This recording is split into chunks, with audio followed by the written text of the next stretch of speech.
오늘 새벽 우리에게 주신 하나님의 말씀은 예레미야 4장입니다. 구약성경 1054면입니다. 제 4장.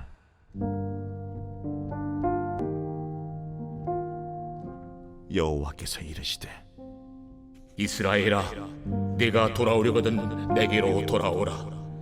네가 만일 나의 목전에서 가져간 것을 버리고 네가 흔들리지 아니하며 진실과 정의와 공의로 여호와의 삶을 두고 맹세하면 나라들이 나로 말미암아 스스로 복을 빌며 나로 말미암아 자랑하리라. 여호와께서 유다와 예루살렘 사람에게 이와 같이 이르노라. 너희 묵은 땅을 갈고 가시덤불에 파종하지 말라. 유다인과 예루살렘 주민들아, 너희는 스스로 할 일을 행하여 너희 마음 가죽을 베고 나 여호와께 속하라. 그리하지 아니하면 너의 악행으로 말미암아 나의 분노가 불같이 일어나 사르리니 그것을 끌 자가 없으리라. 너희는 유다에 선포하며 예루살렘에 공포하여 이르기를 이 땅에서 나팔을 불라하며 또 크게 외쳐 이르기를 너희는 모이라. 우리가 견고한 성으로 들어가자 하고 시온을 향하여 깃발을 세우라. 도피하라. 지체하지 말라. 내가 북방에서 재난과 큰 멸망을 가져오리라. 사자가 그 숲에서 올라왔으며 나라들을 멸하는 자가 나왔으되 네 땅을 황폐하게 하려고 이미 그의 처소를 떠났은즉 네 성읍들이 황폐하여 주민이 없게 되리니 이로 말미암아 너희는 굵은 배를 두르고 해곡하라. 이는 여호와의 맹렬한 노가 아직 너희에게서 돌이키지 아니하였습니다. 여호와의 말씀이니라. 그날의 왕과 지도자들은 낙심할 것이며 제사장들은 놀랄 것이며 선지자들은 깜짝 놀라리라. 내가 이르되 슬프도소이다. 주 여호와여, 주께서 진실로 이 백성과 예루살렘을 크게 속이셨나이다. 이르시기를 너희에게 평강이 있으리라 하시더니 칼이 생명에 이르렀나이다. 그때에 이 백성과 예루살렘에 전할 자가 있어서 뜨거운 바람이 광야에 있는 헐벗은 산에서 내 딸 백성에게 불어온다 하리라. 이는 기진하기 위함도 아니요 정결하게 하려 함도 아니며 이보다 더 강한 바람이 나를 위하여 오리니 이제 내가 그들에게 심판을 행할 것이라. 보라, 그가 구름같이 올라오나니 그의 병거는 회오리 바람 같고 그의 말들은 독수리보다 빠르도다. 우리에게 화 있도다. 우리는 멸망하도다 하리라. 예루살렘아, 내 마음의 악을 씻어버리라. 그리하면 구원을 얻으리라. 내 악한 생각이 내 속에 얼마나 오래 머물겠느냐. 단에서 소리를 선포하며 에브라임 산에서 재앙을 공포하는도다. 너희는 여러 나라에 전하며 또 예루살렘에 알리기를 애워싸고 치는 자들이 먼 땅에서부터 와서 유다 성읍들을 향하여 소리를 지른다 하라. 그들이 밭을 지키는 자같이 예루살렘을 애워싸라니 이는 그가 나를 거역했기 때문이니라. 여호와의 말씀이니라. 내 길과 행위가 이 일들을 부르게 하였나니 이는 내가 악함이라. 그 고통이 내 마음에까지 미치느니라. 슬프고 아프다. 내 마음속이 아프고 내 마음이 답답하여 잠잠할 수 없으니 이는 나의 심령이 나팔소리와 전쟁의 경보를 들음이로다. 패망이 연속하여 온 땅이 탈취를 당하니 나의 장막과 휘장은 갑자기 파멸되도다. 내가 저 깃발을 보며 나팔소리 듣기를 어느 때까지 할꼬. 내 백성은 나를 알지 못하는 어리석은 자요 지각이 없는 미련한 자식이라. 악을 행하기에는 지각이 있으나 선을 행하기에는 무지하도다. 보라, 내가 땅을 본즉 혼돈하고 공허하며 하늘에는 빛이 없으며 내가 산들을 본즉 닻이 인동하며 작은 산들도 요동하며 내가 본즉 사람이 없으며 공중의 새가 다 날아갔으며 보라, 내가 본즉 좋은 땅이 황무지가 되었으며 그 모든 성읍이 여호와의 앞 그의 맹렬한 진노 앞에 무너졌으니 여호와께서 이와 같이 말씀하시기를 이 온 땅이 황폐할 것이나 내가 진멸하지는 아니할 것이며 이로 말미암아 땅이 슬퍼할 것이며 위에 하늘이 어두울 것이라. 내가 이미 말하였으며 작정하였고 후회하지 아니하였은즉 또한 거기서 돌이키지 아니하리라 하셨음이로다. 기병과 활 쏘는 자의 함성으로 말미암아 모든 성읍 사람들이 도망하여 숲에 들어가고 바위에 기어 오르며 각 성읍이 버림을 당하여 거기 사는 사람이 없나니 멸망을 당한 자여, 내가 어떻게 하려느냐? 내가 붉은 옷을 입고 금장식으로 단장하고 눈을 그려 꾸밀지라도 내가 화장한 것이 헛된 일이라 연인들이 너를 멸시하여 네 생명을 찾느니라. 내가 소리를 들은즉 여인의 해산하는 소리 같고 초산하는 자의 고통하는 소리 같으니 이는 시온의 딸의 소리라. 그가 헐떡이며 그의 손을 펴고 이르기를 내게 화가 있도다. 죽이는 자로 말미암아 나의 심령이 피곤하도다 하는도다. 네, 오늘 새벽에도 하나님의 은혜와 평강이 우리와 함께하기를 축복합니다. 네, 이제 예레미야 말씀 이제 4장에 들어왔는데요. 사실 예레미야 말씀을 이해하기 위해서는 당시 시대적 배경을 조금 더 자세히 알아야 이 말씀 이해하기가 쉽습니다. 1장에서 이미 말씀드렸듯이 예레미야는 5명의 왕과 함께 남유다의 패망을 경험하게 됩니다. 예레미야가 처음 사역을 시작할 때는 요시야 왕 때입니다. 남유다에서 요시야 왕 하면 종교개혁을 일으켰던 왕으로 평가가 됩니다. 성전을 다시 보수하고 말씀을 다시 찾아서 신명기 법전으로 다시 나라를 세웠던 왕을 바로 이제 요시야 왕이라고 부르죠. 그는 예레미야와 함께 조언을 들으면서 대대적으로 나라 전체를 개혁을 합니다. 근데 우리 상식적으로는 이렇게 신실한 왕이 왕위에 오르면 나라가 정말 부강병하게 될 것이라 상상하지만 실제로는 그렇게 되지는 않았습니다. 요시야 왕이 그렇게 종교개혁을 하고 나라를 잘 일으켜가는 가운데 이 애굽이 이스라엘을 거쳐서 대륙으로 진출하려고 할 때 요시야 왕이 그 길을 막습니다. 전쟁이 나죠. 그래서 애굽의 바로 누구에게 처참하게 살해를 당합니다. 승승장구하던 나라가 이렇게 왕이 살해를 당하자 나라가 갑자기 요동칩니다. 그래서 그의 네 번째 아들 여호아하스, 살룸이란 이름이지만 나중에 여호아하스 왕으로 등극합니다. 그런데 애굽의 길을 막았기 때문에 애굽의 입장에서는 이 다음 왕을 인정할 수가 없어서 그를 바로 폐위시킵니다. 그리고 그의 요시야 왕의 둘째 아들을 그러니까 형을 대신 왕으로 세우는데 그 둘째 아들이 바로 이제 엘리야김, 여호야김 왕입니다. 근데 여호야김을 왕으로 세우면서 속국으로 만들죠. 여호야김은 굉장히 나약한 사람이었습니다. 또 간사한 왕이었죠. 그래서 애굽에게 조공을 바치면서 사람들에게 독려합니다. 애굽과 바벨론이 전쟁을 해야 되는데 우리가 많은 조공을 바쳐야 애굽이 이길 수 있다.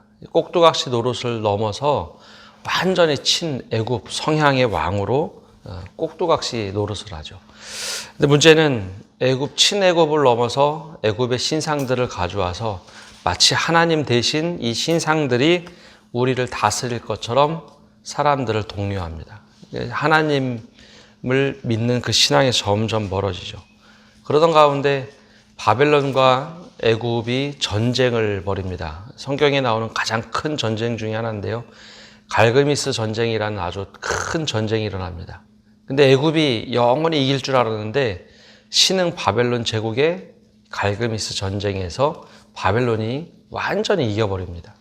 애굽이 더 이상 손 쓸 수 없을 만큼 완전히 전투에서 크게 패망하자 갑자기 전세가 바뀌었습니다. 여호야김이 갑자기 친 바벨론으로 돌아섭니다. 얼마나 이제 엘리야김이 잔혹했나 하면 예레미야가 끊임없이 예언하는 글을 써주면 이 글을 하나하나 다 걷어다가 불에 태울 만큼 예레미야를 굉장히 싫어했습니다. 예레미야는 끊임없이 바벨론에게 차라리 가까이 있는 것이 하나님의 뜻이다. 근데 이 여호야김이 그렇게 하지 않습니다. 바벨론에게 지금 조공을 바치더라도 언젠가는 애굽이 다시 일어나서 우리를 다시 도와주겠지 하는 마음을 가지고 있다가 실제로 애굽 편으로 확 전향을 합니다. 이 바벨론의 입장에서는 갈그미스 전쟁도 이겼는데 이 반역하는 왕을 가만히 둘 리가 없죠. 그래서 대대적으로 와서 그를 끌고 가고 여호야긴이라는 아들을 왕으로 세우는데 잠시 동안만 그렇게 세웁니다. 이 여호야김, 즉 엘리야김이라는 왕, 여호야김을 왕으로 인정하지 않고 데려가 버리면서 그때 에스겔도 다니엘도 포로로 다 데려갑니다.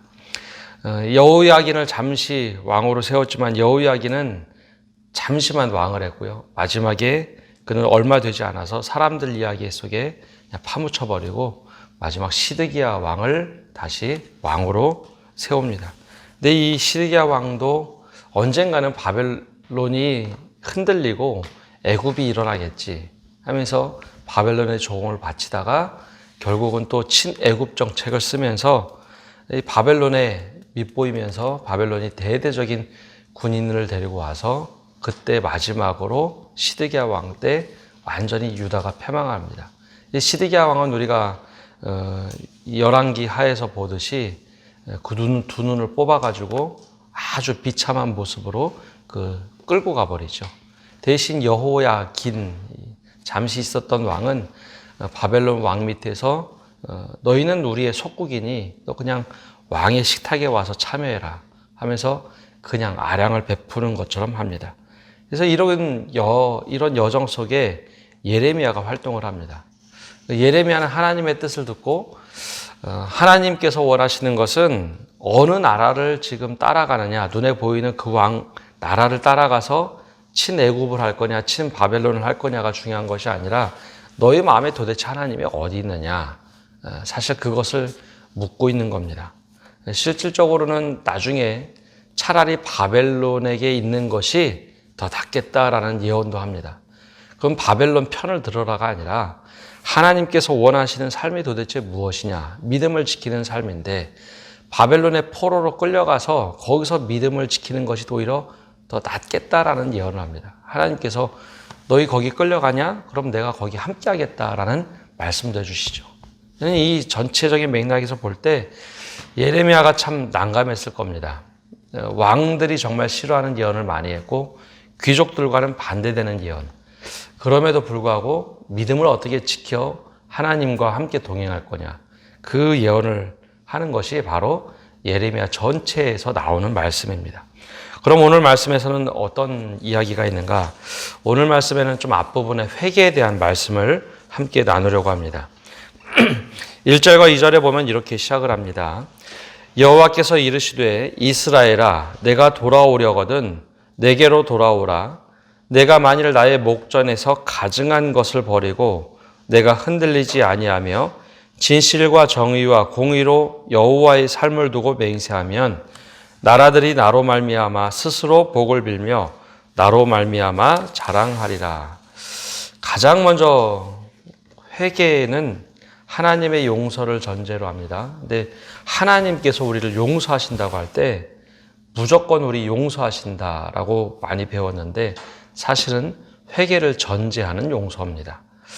하나님께서 긍휼과 사랑이 있으셔서 우리가 잘못해도 용서하신다라고 생각하는데 그것은 용서하시는 것이 아니라 때로는 하나님이 너무 우리를 사랑하셔서 심판을 유보하시는 것을 우리는 용서한다고 착각할 때가 있습니다.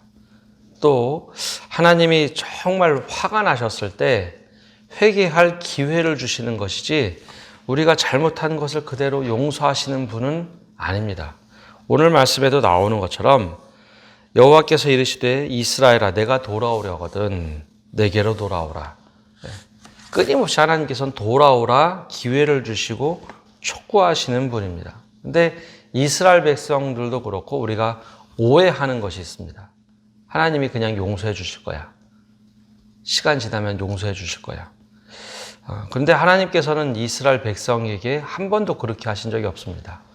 돌아오라 돌이키라 끊임없이 선지자들을 통해서 기다리시고 심판을 유보하시고 기회를 자꾸 주셨지 그걸 그냥 덮고 넘어가시진 않았습니다. 근데 이스라엘 백성들이 그것을 오해해서 각기 제 길로 가버리죠.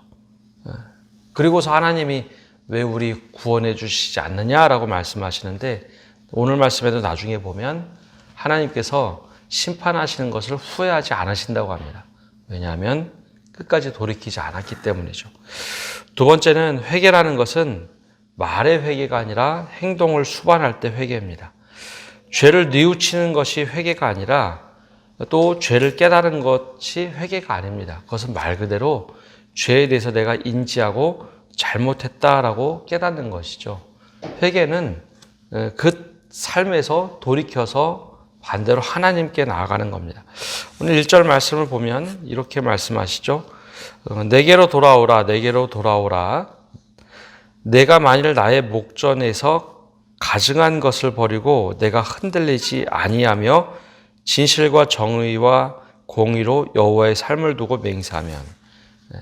목전에서 가증한 우상을 섬겼습니다. 내가 이게 우상을 섬겼구나 깨닫고 그대로 이거 잘못했습니다 얘기하고 우상에 가증한 것을 버리지 않는다면 이게 과연 회개일까요?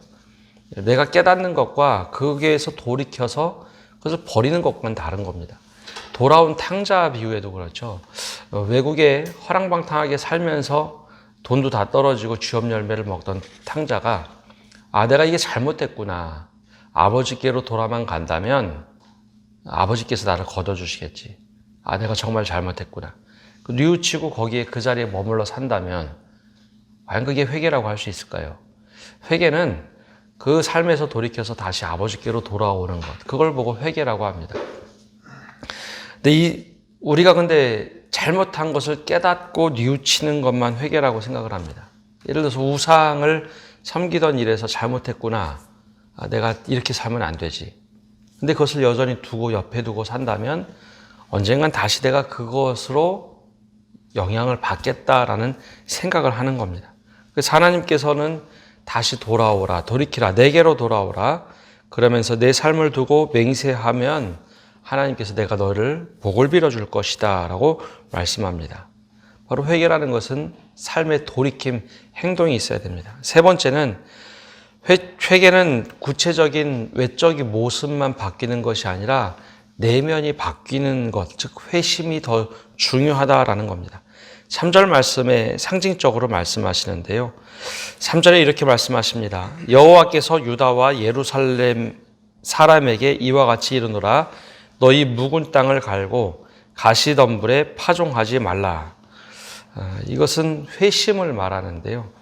우리가 생각하기를 회개라는 것 외적으로 내가 한번 이렇게 잘못한 것을 돌이키면 되지 않습니까? 라고 생각할 수 있어요. 근데 오늘 하나님께서는 이스라엘 백성에게 말씀합니다. 땅을 기경하라. 묵은 땅을 갈아버리라. 땅을 간다는 것은 밑에 있는 땅을 뒤집어 엎어서 겉에 있는 딱딱한 흙을 뒤집어 엎어서 부드럽게 만드는 거죠. 땅을 다 뒤집어 엎는 겁니다. 기경하라는 것은 내면과 겉이 다 뒤집어서 속에 있는 모든 것들이 다 드러나고 갈아엎어야 된다라는 표현이죠.